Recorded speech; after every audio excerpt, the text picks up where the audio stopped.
Hi guys, it's Black and Purple Math and Ministry, and what we're going to do is go over some algebra review from this notebook for calculus. So there are a few things that we'll quickly do so we know we can get ready for the next level. So we're going to first talk about main functions. So polynomials. For the function of x, any polynomial can have a degree of something, where those degrees must be all real numbers and also have coefficients right in front of them. So what happens is there has to be some kind of leading coefficient in front of it where it cannot be equal to 0. So if you have x to the power of 2, that can count. But if you have 2x to the power of 2, that also counts. But if you have 0 in front of it, then it doesn't exist, and pretty much the polynomial does not really exist. So here are examples of where we determine the different polynomials. So when we calculate the number of degrees, we always refer to the first variable's exponent. So this is first degree, this is first degree, this is first degree, fifth because there's a number 5 right here, third because there's a number 3 right there, 1,000 because there's literally a 1,000 there, and that is not really 1. But when we talk about whether it is a polynomial or not, we can say that this is 1, because that's a figure, yes, pi is also a polynomial because it's defined. And you have this one is also a polynomial. Actually, it's not. Why? There's a negative exponent of 1 right there. This is 1 because that's a simple trinomial. No, because you can't really have an irrational number right in front as an exponent. Yes, because nothing is here, but definitely not because square roots are not polynomials. So that is a simple review of the polynomials. So now let's take a look at the other sections. Now we take a look at power functions.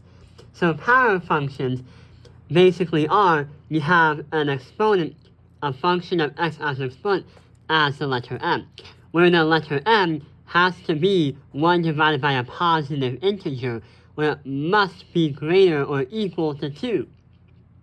So here's what happens. If you have an exponent of 1 over 1, it's just going to simplify as x. But we will have examples, like if we have even powered ones, we have like x to the power of 1/2 and x to the power of 1/4. And if you try to graph it, it's going to start at 0 and then go all the way this way. The odd ones, well, literally duh, they have odd number denominators as exponents for their variables. So this is the power functions. But now we can take a look at this part. When we take a look at these integers as m, if you try to put them as negatives, it's going to appear like this, where the asymptote is going to be 0, the x, but also the y. If you take a look at the odd, it's going to be reflected against some kind of diagonal slope. So that is going to be the odd part. Now we can take a look at some more review where we can take a look at logarithms.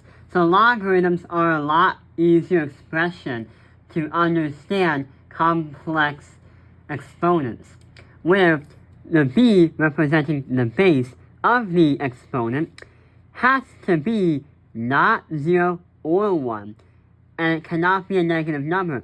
It must be greater than 0. So with a logarithm that looks like this, you can have 1 over 2x, 0 over 1x, and the logarithm looks like this in its mutual equation. but usually we say like log base 4 of x is going to equal some kind of number. There's a lot of algebra review just to start with the pre-cal stuff.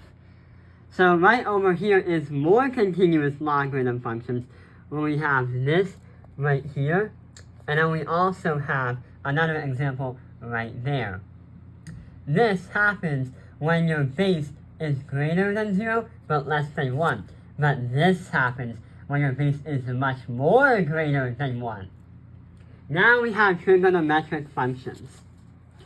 So with the trigonometric functions, we have the sine of x, cosine, then the tangent. Then we also have the cotangent, the secant, and the cosecant. Something we reviewed back in pre-calculus.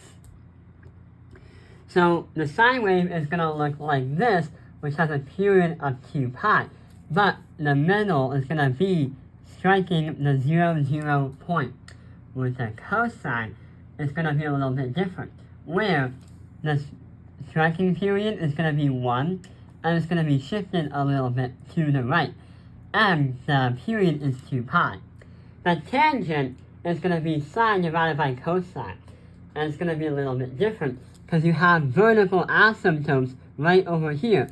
So you're not going to touch, but they're going to have lines that are in between the vertical asymptotes. And then we decided to do more of that work over here. We had to identify what the polynomials were, or what type of polynomial they were. So we have power, because of this, exponential, exponential, exponential again, a polynomial again, trigonometric function because of the sign. We have a polynomial right here. We have an exponential right there, and a polynomial right there. So we know that we can do this through calculus as review. And yeah, irrational numbers are like pi and e, Euler's constant. So yeah, right over here is another trigonometric function of what happens if you do 1 divided by cosine, or aka the secant. So yeah, that's all the review for the calculus stuff.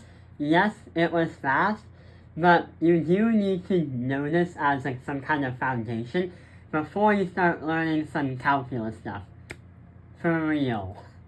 So yeah, I hope this video has helped you understand the algebra review for calculus. Like and subscribe!